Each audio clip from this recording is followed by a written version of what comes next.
కూడొచ్చిన మీకు అందరికీ, అలాగే యూట్యూబ్లో దేవుని వాక్యాన్ని వీక్షించే ప్రతి ఒక్కరికి కూడా ప్రభువైన యేసుక్రీస్తు నామం పేరట నా హృదయపూర్వకమైన వందనాలు తెలియపరుస్తూ ఉన్నాను.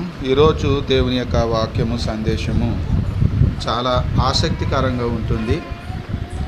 అయితే ఈ యొక్క సందేశం విన్న వారిలో మీ యొక్క కామెంట్స్ తెలియచేయచ్చు. మీ యొక్క స్పందన కామెంట్స్ రూపంలో మీరు తెలియచేయచ్చని నేను మీకు తెలియచేస్తూ ఉన్నాను. ఈ యొక్క సందేశము చాలా ఆసక్తికరంగా, ఆలోచింపదగిందిగా క్రైస్తవ విశ్వాసులు ప్రతి ఒక్కరు కూడా దీని గురించి ఆలోచించే విధంగా ఇది ఉండబోతుంది. కాబట్టి అందరూ జాగ్రత్తగా వినాలి, పూర్తిగా వినాలి.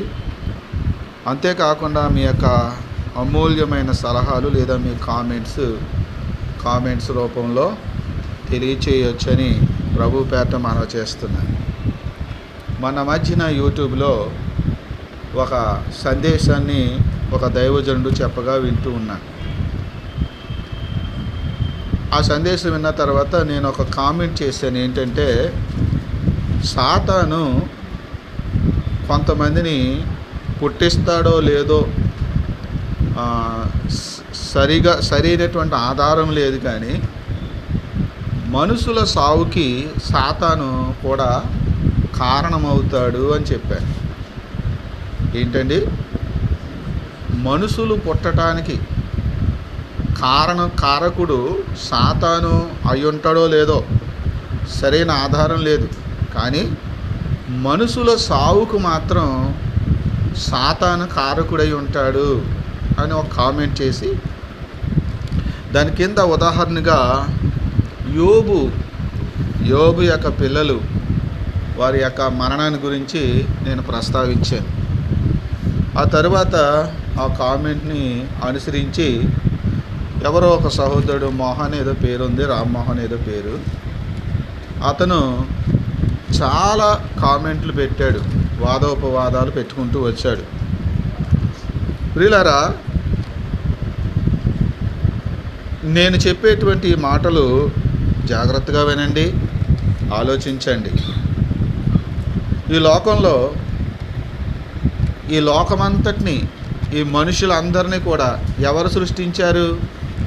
కీర్తన గ్రంథంలో 100వ కీర్తనలో 2వ వచనంలో యెహోవాయే దేవుడని తెలుసుకొనుడి, ఆయనే మనలను పుట్టించెను, మనము ఆయన వారము అని రాయబడింది. అంటే సమస్త దేశాలకి చెప్తున్నాడు. అక్కడ సమస్త దేశాల్లో ఉన్న వారందరినీ కూడా దేవుడైన యెహోవాయే పుట్టించాడని అక్కడ వాక్యము చెప్తా ఉంది. ఈ లోకములో పుట్టిన ప్రతి మనిషి వారి పుట్టుకకు కారణము దేవుడనే విషయము ఈ వాక్యం తెలియజేస్తుంది. మరి దేవుడు పుట్టించినటువంటి ఈ మనుషుల్లో కొందరు చెడ్డవాళ్ళు ఉంటున్నారు, కొందరేమో మంచి వాళ్ళు ఉంటున్నారు. ఇదేంటి? దేవుడు కొంతమందినేమో మంచివారిగా పుట్టించి మరి కొంతమందినేమో చెడ్డవారిగా పుట్టిస్తాడా? దేవుడు ఇలా చేస్తాడేంటి అనే ఆలోచన రాకుండా ఉంటుందా? దేవుడు సృష్టించినటువంటి సృష్టిలో ఆదాము గారికి పుట్టిన పిల్లలు ప్రాముఖ్యంగా మనకి ఆదికాండం 4వ అధ్యాయంలో 2 వ్యక్తులు కనిపిస్తారు. అందులో మొదటివాడు ఎవరంటే కయీన్, రెండోవాడు హేబేలేమో నీతిమంతుడు, కానీ కయీను మాత్రం దుష్టిని సంబంధి. హేబేలేమో మంచోడు, కయీనేమో చెడ్డోడు. ఇదేమిటి? దేవుడు వీళ్ళిద్దరిని పుట్టించింది దేవుడే కదా, మరైతే ఒకడు మంచోడు ఎందుకు అయ్యాడు, ఒకడు చెడ్డోడు ఎందుకు అయ్యాడు? ఏమండి? అలాగే అబ్రహాము కుమారుడైనటువంటి ఇస్సాకుకి 2 కవల పిల్లలు పుట్టారు. అందులో పెద్దవాడి పేరేమో యాసావు, చిన్నవాడి పేరేమో యాకోబు. మళ్ళా వాళ్ళిద్దరిలో యాసావేమో చెడ్డవాడు, వాడు భ్రష్టుడు, వాడు వ్యభిచారి. చిన్నవాడేమో దేవుని యందు భయభక్తులు కలిగిన వాడిగా, దేవుని త్రోవల్లో నడిచిన వాడిగా, మంచివాడిగా యాకోబు కనిపిస్తాడు. ఇక్కడ కూడా ఒకడేమో చెడ్డోడు ఉన్నాడు, ఒకడేమో మంచోడు పుట్టాడు. వాక్యంలో మనం ఆలోచన చేయగలిగితే దైవజనుడైనటువంటి ఏలి ఉన్నాడు. ఏలి గొప్ప దైవజనుడు, మంచి దైవజనుడు. ఆ మంచి దైవజనుడైనటువంటి ఏలి కడుపున ఎలాంటి పిల్లలు పుట్టారంట? ఒప్ని, ఫినెహాస్ అనేవాళ్ళు పాపిష్టోళ్ళు పుట్టారు. ఆయనేమో దైవజనుడు. దైవజనుడు కడుపున ఎలాంటి వాళ్ళు పుట్టారు? పాపిష్టి వాళ్ళు పుట్టారు. అక్కడ సమూయేలు గ్రంథంలో 2వ అధ్యాయంలో రాయబడి ఉంటుంది, ఏలి కుమారులు వ్యభిచారులని. దేవుడు వాళ్ళని చంపనుద్దేశించాడని కూడా వాక్యంలో రాయబడింది. అలాగనే వాళ్ళు కూడా చనిపోవటం కూడా వాక్యంలో జరిగింది. ఒక గొప్ప దైవజనుడి కడుపున ఇలాంటి పాపిష్టి పిల్లలు పుట్టడం ఏంటి కదండి? ఎందుకు పుట్టారు ఇలాగా? దేవుడు ఒక మంచి దైవజనుడు కడుపున ఒక పాపిష్టోల్ని ఎందుకు పుట్టిస్తున్నాడు దేవుడు? అందరినీ మంచోళ్ళని పుట్టిస్తే బాగుండు కదా. ఆ తరువాత మనకు కనిపిస్తుంది ఏలి కుమారులు చెడ్డవాళ్ళు కాబట్టి దేవుడు సమూయేలుని ఏర్పరచుకున్న సంగతి. సమూయేలు సంగతి మనకు తెలుసు కదా. సమూయేలు దేవుని యందు భయభక్తులు గలవాడు, నీతి న్యాయములు అనుసరించినవాడు, దేవుని ప్రవక్తగా ఉన్నాడు. ఏమండి, అతను ఎవరిది కూడా ఏది కూడా ఆశించలేదు. కానీ ఆ సమూయేలు గారు కడుపును పుట్టినటువంటి ఆ సమూయేలు గారి యొక్క పిల్లలేమో న్యాయం లేనటువంటి వాళ్ళంట, లంచగొండులట. లంచం తీసుకుని న్యాయాన్ని తిప్పేస్తూ ఉండేవారట. ఎవడు డబ్బు ఇస్తే వాడికి అనుకూలంగా తీర్పు చెప్పేవారట. ఈలాగున మనం ఆలోచన చేయగలిగితే పరిశుద్ధ గ్రంథంలో ఎన్నో విషయాలు మనకి కనిపిస్తూ ఉన్నాయి. మరి వీళ్ళందరినీ కూడా దేవుడే పుట్టించాడా? ఇంకా కొన్ని ఉదాహరణలు మీకు నేను చూపిస్తాను, మీరు చూడండి.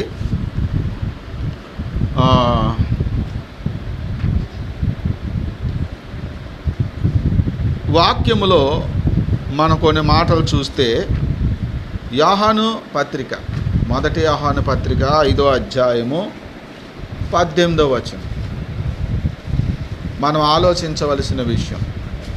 చాలామందికి ఆలోచన వస్తుంది, వీళ్ళు ఎందుకు చెడ్డవాళ్ళుగా ఉంటున్నారు, వీళ్ళు ఎందుకు మంచివాళ్ళుగా ఉండగలిగారు, వీళ్ళు ఎందుకు భక్తిహీనులు అయిపోతున్నారు, వీళ్ళు ఎందుకు దేవుడికి, సంఘానికి, సహవాసానికి, సేవకుడికి రోజు రోజుకి దూరం అయిపోతూ ఉన్నారు.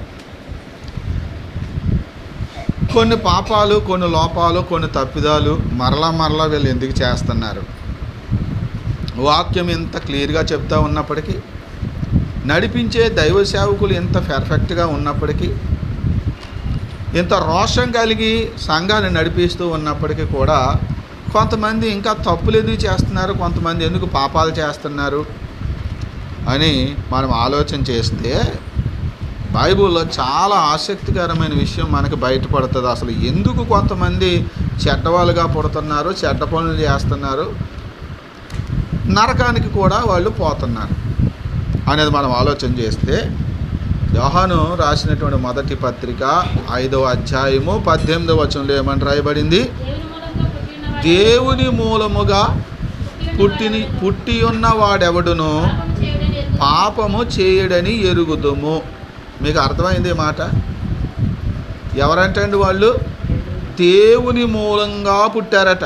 అంటే దేవుని మూలంగా పుట్టారు, ఇంకా చెప్పాలంటే దేవుని ద్వారా పుట్టారు, ఇంకా చెప్పాలంటే దేవుని చేత వాళ్ళు పుట్టించబడ్డారు, సృష్టించబడ్డారు. అంటే దేవుని మూలంగా, దేవుని ద్వారా, దేవుని చేత పుట్టించబడిన ప్రతివాడు కూడా ఏం చేయడట? పాపము చేయడు. ఇక్కడ ప్రధానంగా మనకు కనిపిస్తున్న మాట దేవుని మూలంగా పుట్టినవాడు అనే మాట. ఏంటండి? దేవుని మూలంగా పుట్టినవాడు అనేటువంటి మాట. చూడండి, అక్కడ 3వ అధ్యాయం 8వ వచనం. అపవాది మొదట నుండి పాపము చేయుచున్నాడు గనుక పాపం చేయువాడు అపవాది సంబంధి. అపవాది యొక్క క్రియలను లయపరచుటకే దేవుని కుమారుడు ప్రత్యక్షమాయెను. చూడండి, అక్కడ ఆసక్తికరమైన మాట 9వ వచనంలో, దేవుని మూలముగా పుట్టినవాడు ప్రతివాడు దేవుని మూలంగా పుట్టిన ప్రతివానిలో దేవుని బీజం నిలుస్తుందంట, గనుక వాడు పాపము చేయడు. ఇక్కడ మరలా ఇదే మాట రిపీట్ అవుతుంది. ఏది? దేవుని మూలంగా పుట్టినవాడు అనే మాట రెండవసారి రిపీట్ అవుతుంది. అంటే మనం 5వ అధ్యాయం 18వ వచనంలో చదివాము దేవుని మూలంగా పుట్టినవాడు అనే మాట. మరలా 3వ అధ్యాయంలో కూడా మనం ఈ 9వ వచనంలో చదువుతున్నాం దేవుని మూలంగా పుట్టినవాడు అనేటువంటి మాట. అంటే రెండవసారి చెప్తున్నాడు దేవుని మూలంగా పుట్టినవాడు అని. 3వ రెఫరెన్స్ కూడా ఉంది అక్కడ 5వ అధ్యాయం చూడండి, 4వ వచనం. దేవుని మూలముగా పుట్టిన వారందరూ లోకమును జయించు. చాలండి, ఇక్కడ మరలా 3వసారి ప్రస్తావన. అంటే 3వ అధ్యాయంలో ఒకసారి రాయబడింది, 4వ అధ్యాయంలో 5వ అధ్యాయంలో రాయబడింది, 5వ అధ్యాయంలో 2 సార్లు రాయబడింది. మొత్తం 3 చోట్ల దేవుని మూలంగా పుట్టినవాడు, దేవుని మూలంగా పుట్టినవాడు అని రాయబడుతుంది. ఇదేమిటి? దేవుని మూలంగా పుట్టకపోతే మనం ఎవరి మూలంగా పుడతాం? దేవుడే మనల్ని పుట్టించకపోతే మనల్ని ఎవరు పుట్టిస్తారు?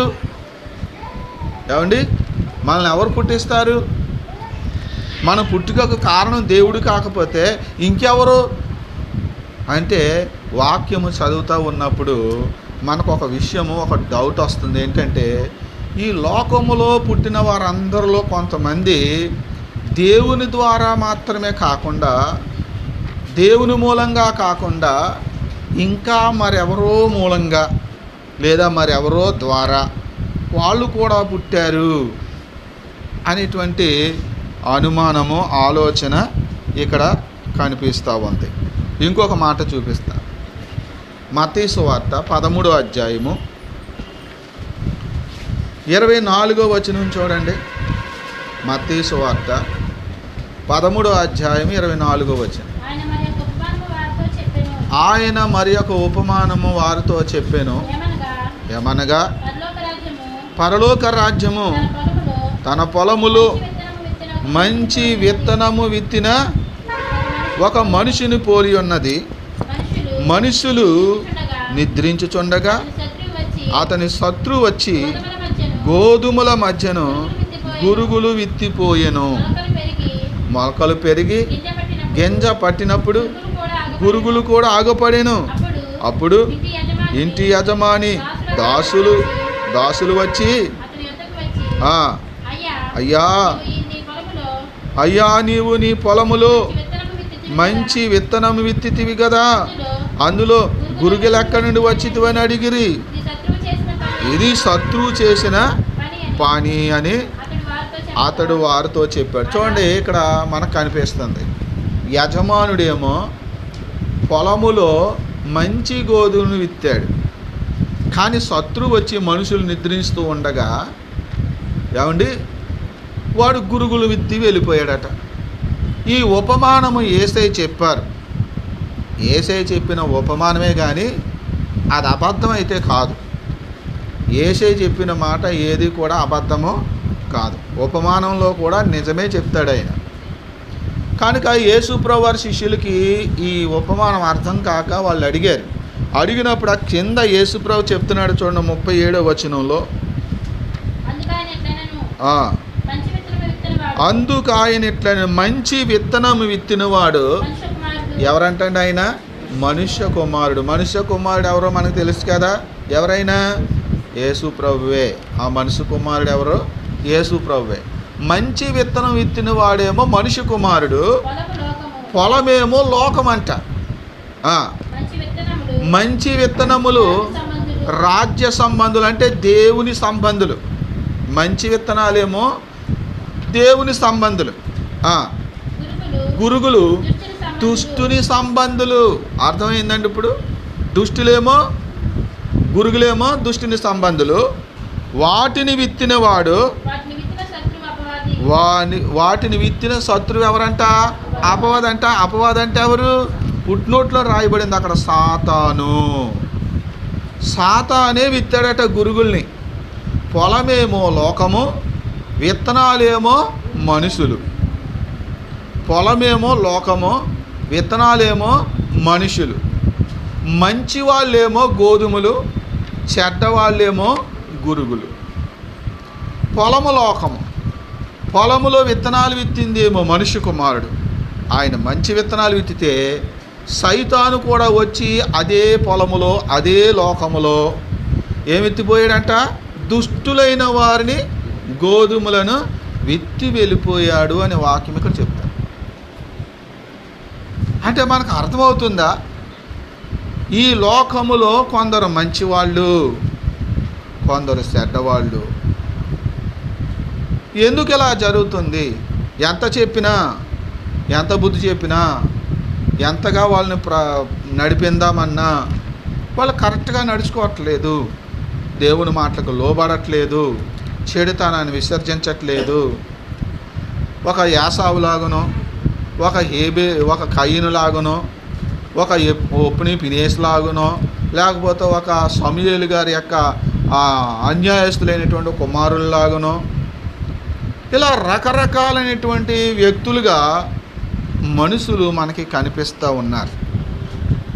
ఎందుకు ఇలా జరుగుతుంది? ఈ మనుషులు ఎవరు అనేది మనం ఆలోచించాలి. మీకు క్లారిటీ రావాలి. ఇంకొక విషయాన్ని కూడా మనము ఆలోచన చేద్దాం. ఈనాడు దేవుని దగ్గరికి రావాలన్నా, దేవుని మందిరానికి రావాలన్నా, సంఘంలో చేర్చబడాలన్నా, సంఘములో చేర్చబడిన వాళ్ళు చివరిదాకా కొనసాగి వాళ్ళ రక్షణ కాపాడుకొని నిత్య జీవములో వాళ్ళు ప్రవేశించాలన్నా, ప్రియులారా, వారు దేవుని మూలంగా, దేవుని చేత వాళ్ళు సృష్టించబడిన వారైతే, పుట్టించబడిన వారైతే మాత్రమే నిలుస్తారు. దేవుని చేత పుట్టించబడిన వాళ్ళు రక్షణలోనికి రాలేరు. రక్షణలోకి వచ్చిన, అనగా బాప్తీసం పొందిన, దేవుడి మందిరానికి వచ్చిన ఆ తరువాత రక్షణ కాపాడుకోలేరు. ఆ సంఘంలో కూడా వాళ్ళు నిలవలేరు, ఆ సహవాసంలో కూడా వాళ్ళు నిలవలేరు, క్రమంగా భక్తి చేయలేరు, ఆజ్ఞలు అనుసరించలేరు, అనుసరించరు కూడా. తిరుగుబాటుదారుల్లాగా ప్రియులారా వాళ్ళు మారిపోతూ ఉంటారు. ప్రియులారా, ఆలోచన చేద్దాం ఇంకా కొన్ని వచనాలు. యోహాను రాసినటువంటి మొదటి యోహాను సువార్త 6వ అధ్యాయము 45వ వచనం. యోహాను సువార్త 6వ అధ్యాయము 44వ వచనం చూడండి. యేసు ప్రభువారు ఈ మాట చెప్తున్నారు. నన్ను పంపిన తండ్రి వానిని ఆకర్షించితేనే గాని ఎవడునూ నా యొద్దకు. చూసారా, లోకంలో ఎంతమంది ఉన్నారండి? కొన్ని కోట్ల మంది ప్రజలు ఉన్నారు కదా. ఇంతమంది ప్రజలు దేవుని దగ్గరికి ఎందుకు రావట్లేదు? సువార్త వినబడుతుంది కదా, పత్రికల ద్వారా సువార్త వెళ్తుంది, మైకుల ద్వారా సువార్త వెళ్తుంది, యూట్యూబ్ ద్వారా సువార్త వెళ్తుంది, టీవీల ద్వారా సువార్త వెళ్తుంది, రేడియో ద్వారా సువార్త వెళ్తుంది, వ్యక్తిగతంగా కొంతమంది చేసే సువార్త కూడా ప్రజల మధ్యకి వెళ్తుంది. అయినా ప్రజలు అనేక మంది ప్రభు దగ్గరికి రావట్లేదు. ఇక్కడ దేవుడు ఏం చెప్తున్నాడంటే, యేసయ్య నన్ను పంపిన తండ్రి వానిని ఆకర్షించితేనే కానీ ఎవ్వడో నా యొద్దకు రాడది. ఆయనే ఆకర్షించాలట. ఒకటి దేవుడు పుట్టించాలి, రెండవది పుట్టించిన వారిని కూడా తన సన్నిధికి దేవుడే ఆకర్షించుకోవాలి. లేకపోతే వాళ్ళు దేవుని సన్నిధికి రారు. ఒకవేళ వచ్చినా సరే వాళ్ళు నిలబడరు. ఒకవేళ ప్రభువుని నమ్ముకొని ఏదో బాప్తీసం పొందాం కాదని చెప్పేసి ఎక్కడో ఒక చోట ఏదో ప్రాంతానికి వెళ్ళి ఏదో నామకార్థమైన భక్తి చేస్తారేమో తప్ప దేవుని చిత్తానుసారంగా, దేవుని వాక్యానుసారంగా వాళ్ళైతే మాత్రం జీవించరు. అది ఎక్కడైతే ఏమిటి, ఏదైతే ఏంటి, ఏ సంఘం అయితే ఏమిటి, ఏ మందిరం అయితే ఏంటి, ఏ పాత్ర అయితే ఏంటి అని అనుకుంటూ ఉంటున్నారు కొంతమంది. వాళ్ళ హృదయాల్లో ద్వేషము, వాళ్ళ హృదయాల్లో పాపము ఏమండి ఉంచుకుంటూనే ఉన్నారు. కాబట్టి ఇది ఎందుకు జరుగుతుంది అనేది కూడా మనం ఆలోచన చేయవలసిన వారంగా ఉన్నాం. ఎందుకు సేవకుడికి లోబడరు? సేవకుడి మీదే తిరుగుపడతారేంటి కొంతమంది? సేవకుడిని ద్వేషిస్తావు. ఏ సేవకుడు బాప్తీసం ఇచ్చాడో, ఏ సేవకుడు సంఘంలో చేర్చుకున్నాడో, ఏ సేవకుడి ద్వారా అప్పటిదాకా కట్టబడి పెంచబడి పెరుగుతూ వచ్చారో ఆ సేవకుడిని ద్వేషించి ఆ సేవకుడికి వ్యతిరేకమైపోయి ఆయన విసర్జించి తిరుగుతారేంటి ప్రజలు కొంతమంది? మన దగ్గరేనా అంటే మన దగ్గరే కాదు, ప్రపంచమంతా ఉన్నారు అలాంటి వాళ్ళు. ఏ సంఘానికి వెళ్ళి ఏ పాస్టర్ గారిని కదిపినా మీ సంఘంలో నుంచి ఎవరైనా మిమ్మల్ని ద్వేషించి దూషించి మిమ్మల్ని వ్యతిరేకించి వెళ్ళిపోయారా అని అడిగితే ఏదో కథ ఎవరో ఒకరి గురించి, కొంతమంది గురించి ప్రతి సేవకుడి దగ్గర మనకు సాక్ష్యం ఉంటుంది. ఎంత పెద్ద సంఘమైనా సరే ఓ 100,000 మంది వచ్చే సంఘంలో కూడా ఉంటారు. ఎందుకు ఇలా జరుగుతుంది?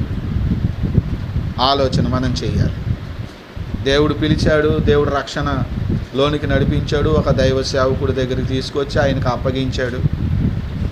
మరి ఆయన గద్దిస్తాడు, శిక్షిస్తాడు, అవసరమైతే గద్దించమని కూడా ఉంది, శిక్షించమని కూడా ఉంది, బుద్ధి చెప్పమని కూడా ఉంది.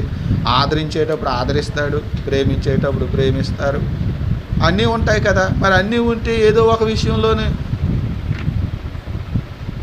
ఆ అడ్డు పెట్టుకొని ఎందుకు మనము దూరం అయిపోతూ ఉన్నారు?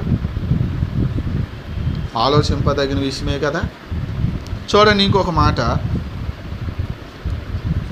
యోహాను రాసినటువంటి సువార్త 6వ అధ్యాయము 65వ వచనం. మరియు ఆయన తండ్రి చేత వానికి కృప అనుగ్రహింపకుంటే ఎవడునూ నా యొద్దకు రాలేడు. చూసారా, తండ్రి ఆకర్షింతే వస్తారట. 2, తండ్రి కృప అనుగ్రహిస్తేనే యేసయ్య దగ్గరికి వస్తారట. సరే వచ్చారు, చాలామంది వచ్చారు కానీ మళ్ళీ ఆయన వదిలిపెట్టి వెళ్ళిపోయారు. ఎందుకు వెళ్ళిపోయారు? అక్కడే కింద మనం అక్కడే యేసయ్య చెప్పేస్తున్నాడు చూడండి. ఈ హేతువును బట్టి మీతో చెప్పిన నేను అప్పటి నుండి ఆయన శిష్యులలో అనేకులు వెనుక తీసి మరి అన్నడును ఆయనను వెంబడింపలేదు. ఇంత క్లియర్గా చెప్పినప్పటికీ కూడా యేసయ్యనే వదిలిపెట్టి వెళ్ళిపోయారట అనేకులు. పైగా ఇంత క్లియర్గా చెప్తున్నాడు, నా తండ్రి ఆకర్షిస్తేనే నా యొద్దకు వస్తారు అని చెప్పాడు. నా తండ్రి మీ పట్ల కృప చూపితేనే మీరు నా యొద్దకు రాగలుగుతారు అని కూడా చెప్పాడు. కాబట్టి తండ్రి మమ్మల్ని ఆకర్షించాడు కాబట్టి మేము యేసయ్య దగ్గరకు వచ్చాము అనే జ్ఞానం వాళ్ళకి లేదు. కాబట్టి తండ్రి మాకు కృప చూపాడు కాబట్టి మేము యేసయ్యని వెంబడించాము ఇంతకాలం అనే జ్ఞానం వాళ్ళకి లేదు. ఇంత చెప్పిన వాక్యాన్ని ఏమాత్రం బుర్రకెక్కించుకోకుండా వాళ్ళు అనేకులు యేసయ్యని విడిచిపెట్టి మరి ఎన్నడూ ఆయన అనుసరించకుండా వాళ్ళు నశించిపోయారు. బిడ్డలారా, ఆలోచన చేస్తున్నారా?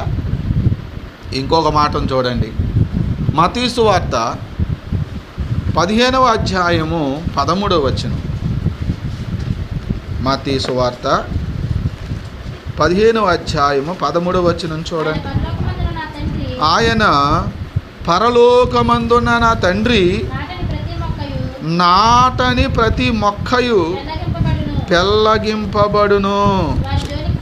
చూడండి, నాటని ప్రతి మొక్క తండ్రే నాటుతున్నాడంట. అంటే నాటడము అనేది మనం ఆలోచన చేస్తే పుట్టించడం అని కూడా మనం అనుకోవచ్చు. నా తండ్రి పుట్టించాడు, నా తండ్రి నాటని ప్రతి చెట్టు ఏమైపోద్ది? పెళ్ళగించబడుతుంది.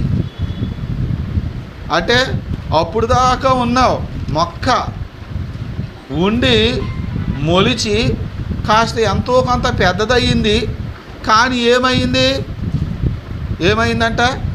పెళ్ళగించబడింది, పెరికివేయబడింది. ఎక్కడి నుంచి? దేవుని రాజ్యములో నుంచి. దేవుని రాజ్యములో ఉండకుండా వాళ్ళు పెరికివేయబడతా ఉన్నారు. ఇదేంటి? దేవుని పొలంలో ఉన్నారు, దేవుని సన్నిధిలో ఉన్నారు, కొంతకాలం బాగానే భక్తి చేశారు, బాగానే పెరిగారు, కానీ మళ్ళా వాళ్ళు పెరిగివేయబడ్డారు. అయ్యో ఏంటిది అని అంటే అది తండ్రి చేత నాటబడలేదట. మరి తండ్రి చేత నాటబడకపోతే ఎవరు నాటారు మరి? ఏమండి, ఈ చెట్టును, ఈ మొక్కను నాటింది ఎవరు? తండ్రి నాటలేదా? మరి నాటని చెట్టు అంటున్నాడు ఇక్కడ. అంటే తండ్రి నాటలేదు, కానీ మరెవరో నాటేది. అంటే తండ్రి పుట్టించలేదు, కానీ ఎవరో పుట్టించారు. ఇందాక మనం మొదట్లో ప్రారంభంలో చదువుకున్నాం, దేవుని మూలంగా పుట్టినవాడెవడను పాపము చేయడు అనే మాట. అంటే దేవుని మూలంగా పుడుతున్నారనే కొన్ని విషయాలు. ఇక్కడ తండ్రి నాటుతున్నాడు అనే మాట మనం కూడా చదువుతున్నాం. అలాగే పొలంలో, లోకమనే పొలంలో మనుష్య కుమారుడే విత్తుతున్నాడు కొంతమందిని, అంటే ఆయన పుట్టిస్తున్నాడు అనే విషయము కూడా ఇక్కడ తేట తెల్లంగా మనకి కనిపిస్తూ ఉన్నాయి. కాబట్టి ప్రియమైన దేవుని బిడ్డలారా, మరి వీళ్ళల్లో కొంతమంది పెరికివేయబడుతున్నారు. ఎందుకు పెరికివేయబడుతున్నారు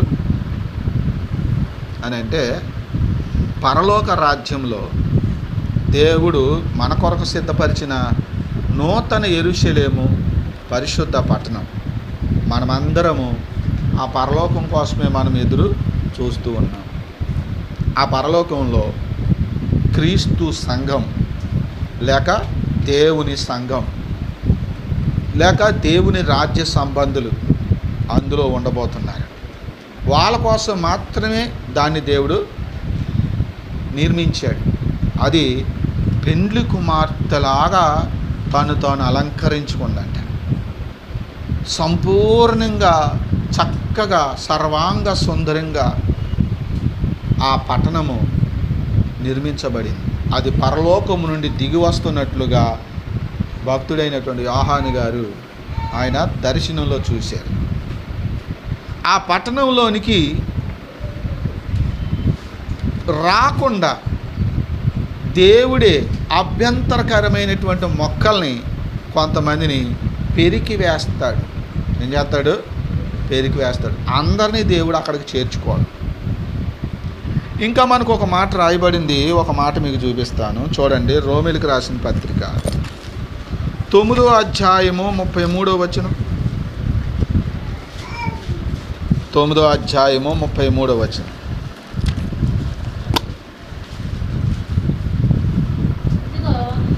ఇదిగో నేను అడ్డురాతిని అడ్డు బండను సియోనులో స్థాపించుచున్నాను, ఆయన యందు విశ్వాసముంచు వాడు సిగ్గుపరచబడడు. ఇక్కడ దేవుడు సియోనులో ఒక అడ్డు బండ, ఒక అడ్డురాయిని స్థాపించాడట. సియోనులో ఆ అడ్డు బండ తగిలి కొంతమంది పడిపోతారట. తగిలి చూడండి, యెషయా గ్రంథము 28వ అధ్యాయము 16వ వచనం.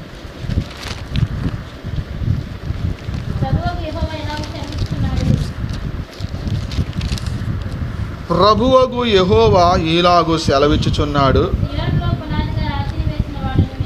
సియోనులో పునాదిగా రాతిని వేసిన వాడను నేనే, అది పరిశోధింపబడిన రాయి, అమూల్యమైన తలరాయి, బహు స్థిరమైన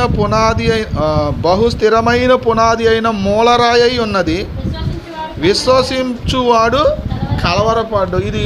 ఇదే వాక్యాన్ని ఇక్కడ రోమిలికి రాసిన పత్రికలో కోట్ చేసి పౌలు గారు చెప్పారు.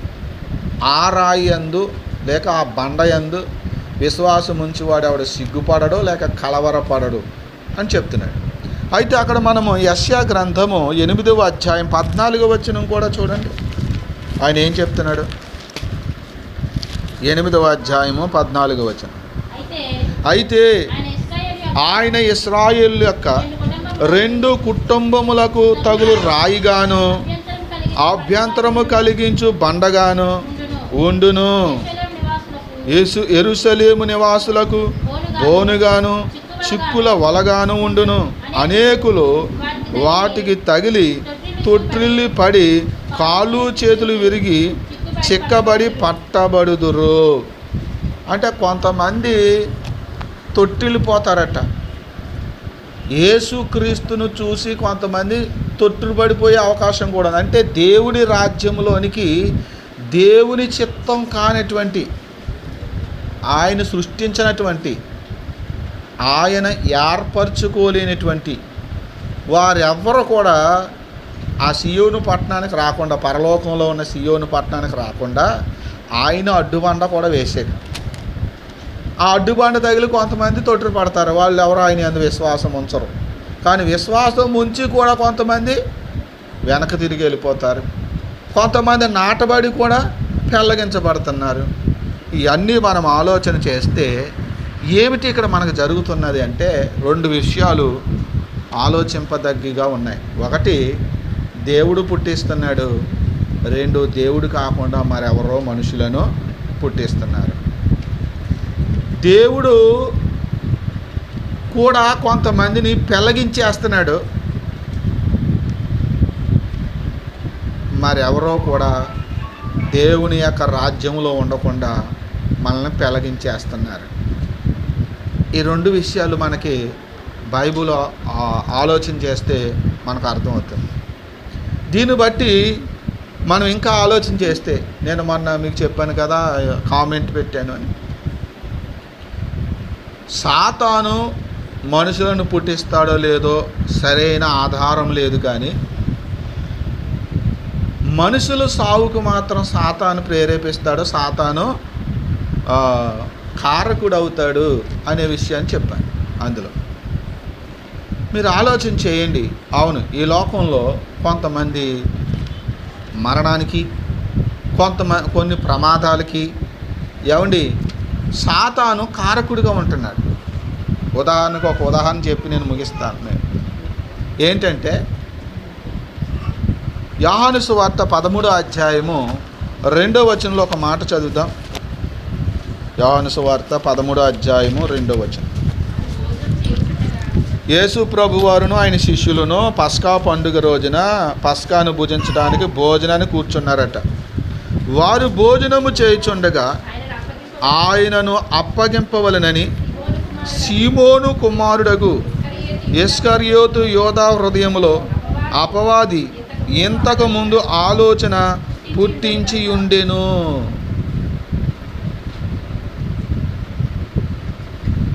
యోధా యొక్క ఆలోచనలో యోధా, యేసు ప్రభు వారిని నువ్వు యోధా మత పెద్దలకి అప్పగిస్తే వారిని కొంత డబ్బు ఇస్తారు కదా, ఆ డబ్బు తీసుకోవచ్చు కదా, నువ్వు గొప్ప ధనవంతుడు అవుతావు కదా అని సాతాను ఇంతకుముందే ఈ యొక్క యోధాని ప్రేరేపించాడట. కాబట్టి యోధా ఏం చేశాడు? యేసు ప్రభువుని బేరం పెట్టాడు 30 వెండి నాణేలకి అనే సంగతి మనకు తెలుసు. అంటే ఈ యోధా యేసయ్యను అప్పగించడానికి సాతాను ప్రేరేపిస్తే ఆ ప్రేరేపణకి వాడు ఏమైపోయాడు? లోబడిపోయి యేసయ్యను అప్పగించేశాడు అన్న సంగతి కూడా మనకే తెలుసు. వాడు ఏం చెయ్యాలో, ఎక్కడికి వెళ్ళాలో, ఎవరితో మాట్లాడాలో వాళ్ళతో మాట్లాడి బేరం కుదుర్చుకుని వచ్చి మరలా తిరిగి వెళ్ళి వాళ్ళని అందరినీ తీసుకొచ్చి యేసయ్యకి ముద్దు పెట్టి మరలా యేసయ్యను అప్పగించేశాడు. ఇప్పుడు యేసయ్యను అప్పగించాలనే ప్రేరేపణ ఎవరిది? సాతానుదే కదా. అలాగే ఈ లోకంలో కొంతమందిని చంపేయమని పలానోని చంపేయాలి అనే ఆలోచన ఎవరిది చెప్పండి? ఇప్పుడు సాతానుదే కదా. అలాగే కొంతమందిని నేను ఈ బతకూడదు, ఎందుకు వచ్చిన బతుకులు, నేను చచ్చిపోవాలి అని చచ్చిపో అని ఆలోచన పుట్టించేది ఎవరు అంటే వాడు నీ చేయి పట్టుకుని నేను ముందుకు లాక్కి వెళ్ళకపోవచ్చు, కానీ వాడు నీ బుర్రలో, నీ ఆలోచనలో, నీ తలంపుల్లో వాడు ఆలోచన పెడతాడు. ఎవరినో తిట్టమని ఆలోచన పెడతాడు, లేదా ఎవరినో కొట్టమని ఆలోచన పెడతాడు. తిట్టమని ఆలోచన పెడితే వాడు తిడతాడు, కొట్టరా అని ఆలోచన పుట్టిస్తే వాడు కొడతాడు. ఈ ఆలోచనకి వీళ్ళందరూ ఏమైపోతున్నారు? లోనైపోతూ ఉన్నారు. కాబట్టి వాక్యాన్ని మనం లోతుగా ఆలోచన చేస్తుంటే ఈ లోకంలో జరుగుతున్న కొన్ని నాశనాలకి కారకుడు సాతాను అని తెలుస్తుంది. అర్థమవుతుందండి? తిట్టమని ప్రేరేపించేది సాతాను, కొట్టమని ప్రేరేపించేది సాతాను, దొంగతనం చేయమని ప్రేరేపించేది కూడా సాతానే, కొన్ని చేయకూడనటువంటి పనులు, పాపిష్టి పనులు చేయమని కూడా ప్రేరేపించేది కూడా సైతానే. సాతానే ప్రేరేపిస్తున్నాడు వీళ్ళందరినీ. అంటే కొన్ని నాశనాలు కారకుడు సాతానే అని మనకు స్పష్టంగా ఇక్కడ అర్థమవుతుంది. అలాగే మరి కొంతమంది పుట్టుకకు, కొంతమంది పుట్టడానికి కూడా కారకుడు ఎవరంట? యేసే చెప్పేశాడు కదా, మంచి విత్తనాలు విత్తిన వాడేమో మనిషి కుమారుడు, పొలమేమో లోకము, మంచి విత్తనాలేమో రాజ్య సంబంధులు అన్నాడు. లోకములో రాజ్య సంబంధులు విత్తింది ఏమో యేసు ప్రభు. మరి దుష్టులైనటువంటి వాళ్ళని, చెడ్డ వాళ్ళని, ఏసావు లాంటి వాళ్ళని, అలాగే కయీను లాంటి వాళ్ళని, ఒప్ని పినేహాసు అయినటువంటి ఆ ఏలీ కుమారులు, దైవజనుడైన ఏలీ కుమారు లాంటి వారిని, గొప్ప ప్రవక్త అయిన సమూయేలు గారికి పుట్టినటువంటి ఆ బిడ్డలు అన్యాయస్తులైనటువంటి వాళ్ళని, ఇలాంటి వాళ్ళందరినీ పుట్టించింది ఎవరు? మరి మనకి ఆన్సర్ అర్థమవుతుంది కదా, సాతాను. ఇదేంటి సాతాను పుట్టించడం ఏంటి మనల్ని? సాతాను సృష్టికర్త ఏంటి అనే డౌట్ మనకు వస్తుంది. మరి వాక్యంలో మనం ఏం చదివాం? సమస్త దేశములారా, చూడండి 100వ కీర్తన మొదటి వచనం, 100వ కీర్తన మొదటి వచనం, నువ్వు ఎందుకు దుష్టుడిగా ఉంటున్నావు? నువ్వెందుకు దుష్టురాలుగా ఉంటున్నావు? నువ్వెందుకు ఎంతసేపు సేవకులను ద్వేషిస్తూ ఉంటావు? నువ్వెందుకు ఎంతసేపు సేవకుడికి వ్యతిరేకంగా ఉంటూ, ఆలోచిస్తూ, మాట్లాడుతూ, ప్రవర్తిస్తూ ఉంటావు? నువ్వెవరివి? నువ్వు దేవుని సంబంధివా, దుష్టుని సంబంధివా? అంటే నువ్వు దేవుని వల్ల పుట్టావా, దుష్టుని వల్ల పుట్టావా? ఈ వాక్యం ద్వారా తెలుసుకోండి. మీరు దేవుని మూలంగా పుట్టిన వారైతే మీరు పాపం చేయరు. మీరు దేవుని మూలంగా పుట్టిన వారైతే మీరు దేవుని వాక్యానికి లోబడతారు, క్రమశిక్షణకు లోబడతారు, మిమ్మల్ని నడిపే దైవ సేవకుడికి లోబడతారు, సంఘ క్రమానికి లోబడతారు. సంఘ క్రమం అంటే ఏంటి? మీకు నేను చాలాసార్లు చెప్పాను, బాప్తిస్మం ఇచ్చేటప్పుడు చెప్తాను మీకు ఈ విషయాన్ని. సంఘ క్రమం అంటే ఏంటి? సంఘం అందరూ కలిసి మనం ఎలా చేద్దాం అనుకుంటే అది సంఘ క్రమం అనుకుంటారు చాలామంది. సంఘ క్రమం అంటే అది కాదు. సంఘానికి సేవకుడే ఒక క్రమం పెడతాడు, అది సంఘానికి ఉండే క్రమం.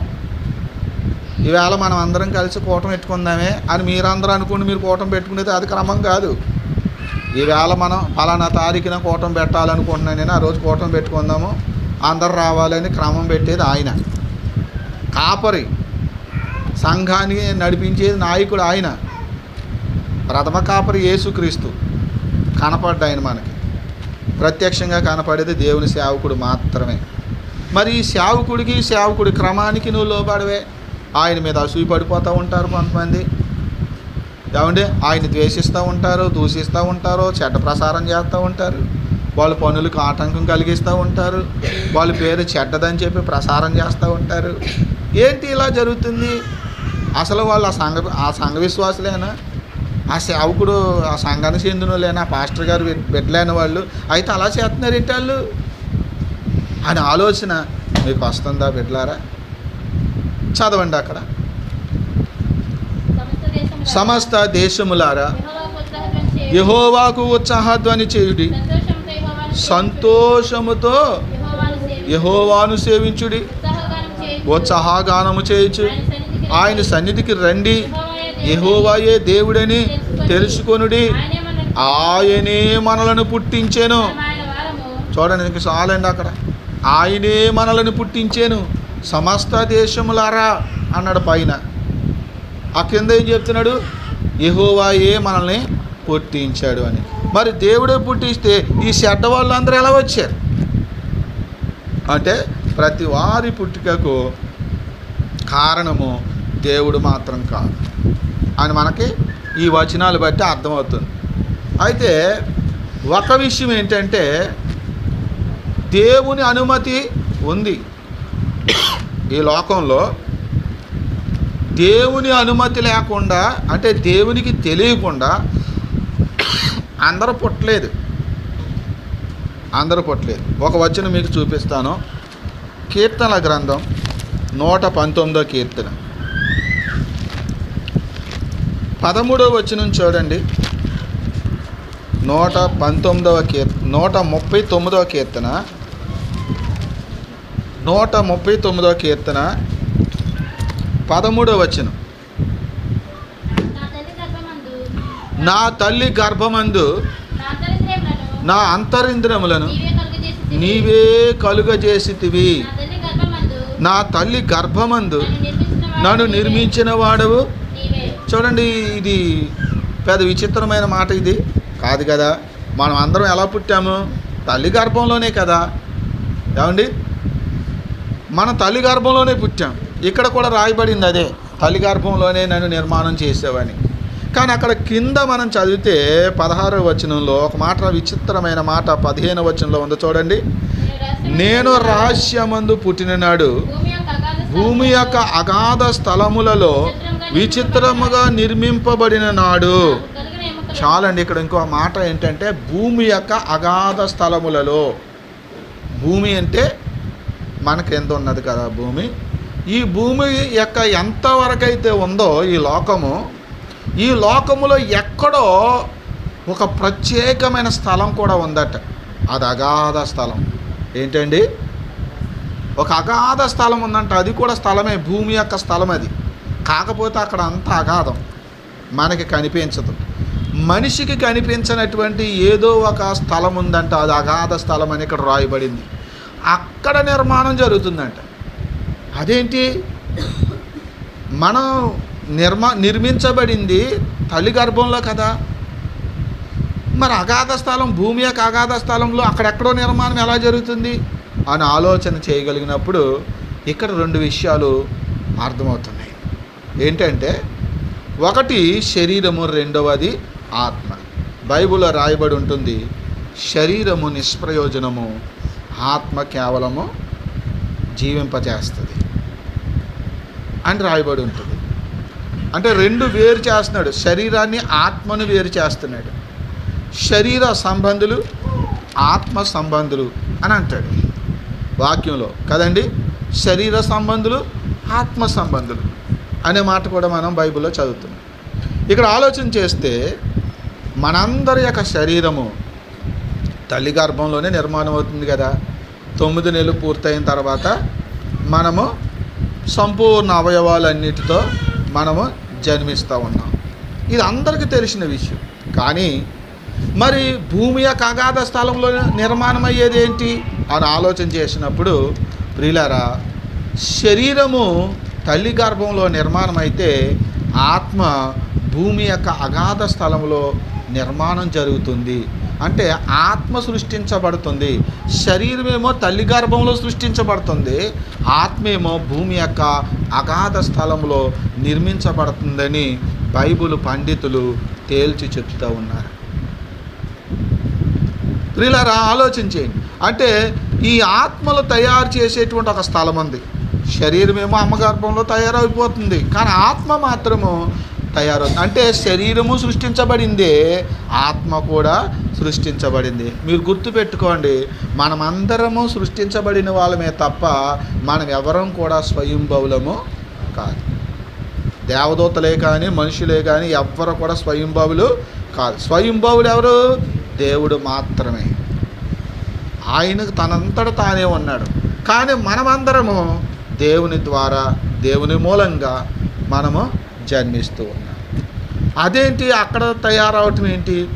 సరే తయారైతే ఇప్పుడు ఏంటి అని మనం ఆలోచన చేసినప్పుడు, బిడ్డలారా, వాక్యాన్ని మనం పరిశోధన చేస్తున్నప్పుడు కీర్తన గ్రంథము 128వ కీర్తన 127వ కీర్తన 3వ వచనంలో ఒక వాక్యం ఇలా ఉంటుంది: కుమారులు యెహోవా అనుగ్రహించు స్వాస్థ్యము, గర్భఫలము ఆయన ఇచ్చు బహుమానం. అంటే గర్భఫలం అంటే ఏంటి? ఆడబిడ్డ అయినా మగబిడ్డ అయినా ఒక ఫలం, గర్భఫలం. చెట్లుకి కాసే కాయల్ని మనం ఫలం అంటాం. అలాగే మనిషి గర్భాన్ని పుడుతున్న వాళ్ళు కూడా ఒక ఫలం, కడుపు పండింది అంటారు కదా. ప్రియులారా, ఆలోచన చేయండి. ఈ గర్భఫలము దేవుడిచ్చేటువంటి బహుమానము అని రాయబడింది. అంటే పుడుతున్నటువంటి ప్రతి ఒక్కరిని కూడా దేవుడే ఒక బహుమానంగా ఇస్తున్నాడు అనేటువంటి అర్థము ఇక్కడ వాక్యంలో వస్తుంది. మరి అలా అయితే దేవుడు దుష్టులైన వారిని, పాపిష్టులైనటువంటి వాళ్ళని దేవుడు మనకు బహుమానంగా ఇస్తున్నాడా? అదేంటి మరి? దుష్టులైన వాళ్ళని, పాపిష్టులైన వాళ్ళని దేవుడు మనకు బహుమానంగా ఇవ్వడం ఏంటి? కొంతమంది పాపిష్టోళ్ళకి కూడా ఉండట్లేదు పిల్లలు. లోకంలో మనం చూస్తే చూడండి, ఎక్కడో పనికిమాలి పని చేసి వస్తుంది, వాళ్ళ అమ్మకి తేలదో, వాళ్ళ బావుకి తేలదో, ఎక్కడో ఎవరితోనో కనెక్షన్ పెట్టుకుని వాడితో పాపిష్టి పనులని జరిగించేసి వచ్చేస్తుంది. కానీ అదేంటో కానీ ఆమెకి గర్భము ధరించేస్తుంది. ఇంకా కొంతమంది అడుగుతున్నారు, ఎక్కడో ఒక అమ్మాయి మీద నలుగురు, ఇద్దరు ఇలా కొంతమంది అగాచ్యం చేసి అత్యాచారం చేస్తుంటే పాపం ఆ అమ్మాయి కూడా ఏమవుతుంది? గర్భం ధరించేస్తుంది. మరి ఇక్కడ ఈ అమ్మాయికి అన్యాయం జరిగింది, ఈమెకి దేవుడు బహుమానంగా ఇచ్చాడా? నేను భలేగా వీళ్ళందరూ ఇలా చేశారు, నీకు నేను అత్యాచారం చేశారని బహుమానంగా ఇచ్చాడా? అది బహుమానంగా తీసుకోవాలా? ఈ పాపిష్టి మనిషికి సక్రంగా పెళ్లి చేసి కొంతమంది తల్లిదండ్రులు చూసి పిల్లకి నచ్చిన వాడిని ఇచ్చి పెళ్లి చేసి, ఏమండి వాళ్ళని ఒక ఇంటోళ్ళుగా చేస్తే సంవత్సరాలు గడిచిపోతాయి కానీ వాళ్ళకి పిల్లలు పుట్టట్లేదు. కానీ వీళ్ళకి ఉట్టినే పిల్లలు పుడుతున్నారు. ఈనాడు మనం ఆలోచన చేస్తే అక్కడక్కడ మనం చదివితే కనీసేసి ఎక్కడో చెత్తబుట్టలో పాడేసేసి ఎవరికి తెలియదు అనుకుని వచ్చేస్తున్న దౌర్భాగ్యులు కూడా కొంతమంది ఉన్నారు. మరి వీళ్ళందరినీ వాళ్ళకిచ్చి వీళ్ళకి ఇవ్వకపోవటం ఏంటి? ఇది ఎలా జరుగుతుంది? వీళ్ళందరినీ దేవుడే ఇలా బహుమానాలకు ఇస్తున్నాడా?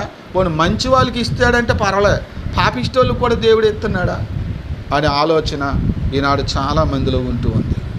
ప్రియులారా, ఇక్కడ మనం ఆలోచించవలసింది, మనకు అర్థమవుతున్నది, క్లియర్గా అర్థమవుతుంది ఏంటంటే, దేవుడు మాత్రమే కాక మరెవరో మనుషులను పుట్టించేస్తున్నాడు. దేవుని చిత్తంతో పుట్టట్లేదు. దేవుడు ఏర్పరచుకుని దేవుడు కావాలని వాళ్ళు పుట్టించట్లేదు. దేవుని చిత్తం కాకపోయినా, దేవుడు ఏర్పరచుకోకపోయినా, దేవుని చిత్తం కాని వారిని ఎవరో ఈ లోకంలో పుట్టిస్తున్నారనే విషయము అర్థమవుతుంది. అంటే అక్కడెక్కడో పిల్లలు పుట్టేటువంటి ఆ కలయిక ఎక్కడో జరుగుతూ ఉంది. ఈ లోపల ఈ యొక్క భూమి యొక్క అగాధ స్థలంలో తయారవుతున్నటువంటి ఆత్మల్లో ఒక ఆత్మని తీసుకొచ్చి ఇక్కడ ప్రవేశపెడుతున్నారు. ఎవరు ఇలా చేస్తున్నారని అంటే, ప్రకటన గ్రంథంలో ఒక వాక్యం మనకు కనపడుతుంది. ఏంటంటే, పాతాళ లోకానికి ఒకడు అధికారిగా ఉన్నాడట. దేనికి అధికారిగా ఉన్నాడు? ఏమ్మా? పాతాళ లోకానికి ఒకడు అధికారిగా ఉన్నాడంట.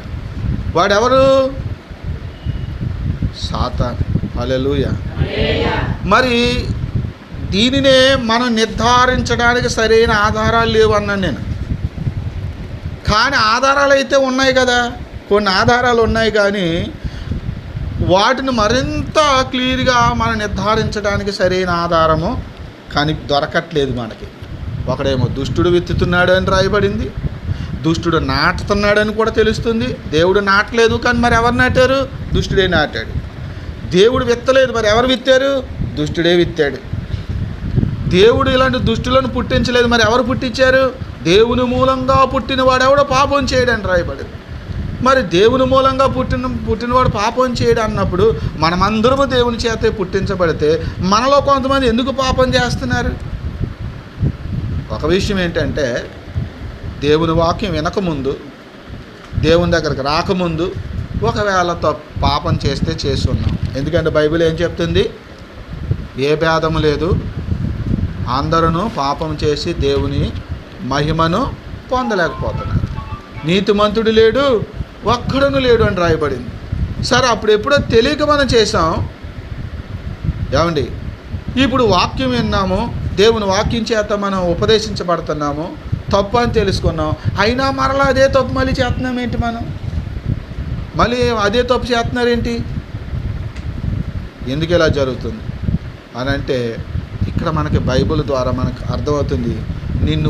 నువ్వు మరలా పాపం చేస్తున్నావంటే, నువ్వు దేవునికి లోబడట్లేదంటే, నువ్వు ఒక ఇస్కరియోతు యోధాలాగా ద్రోహిగా ఉన్నావంటే, లేకపోతే ఒక దొంగగా నువ్వు ఉంటున్నావంటే, లేదా ఒక మోసగాడిగా నువ్వు ఉంటున్నావంటే, లేదా ఒక నరహంతకుడిగా ఉంటున్నావంటే, లేదా ఒక ఏలి కుమారులాగా ఉంటున్నావంటే, లేదా ఒక సమూయేలు కుమారులాగా ఉంటున్నావంటే, లేదా ఒక యాసావులాగా నువ్వు ఉంటున్నావంటే, దాని అర్థం నిన్ను పుట్టించిన వాడు దుష్టుడైన సాతానే.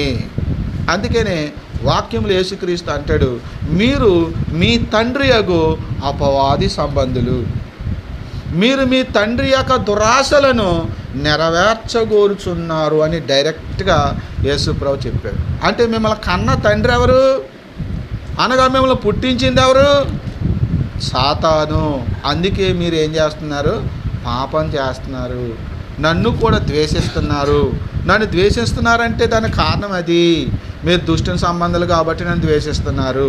నన్ను చంపాలనుకుంటున్నారు, ఎందుకంటే మీరు అపవాది పిల్లలు కాబట్టి, వాడు సృష్టించిన పిల్లలు కాబట్టి, వాడి ద్వారా మీరు సృష్టిలోకి వచ్చారు కాబట్టి అని అక్కడ యేసుప్రభు కూడా చెప్తా ఉన్నాడు.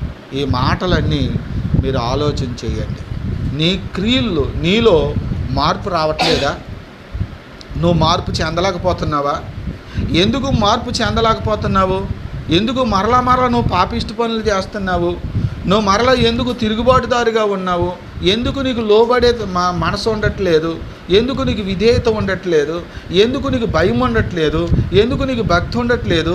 ఎందుకు నీకు ప్రార్థన క్రమం ఉండట్లేదు? ఇవన్నీ మీరు ఆలోచన చేసుకోండి. అంతేకాదండి, ప్రాముఖ్యమైన మాట ఇంకోటి ఏంటో తెలుసా?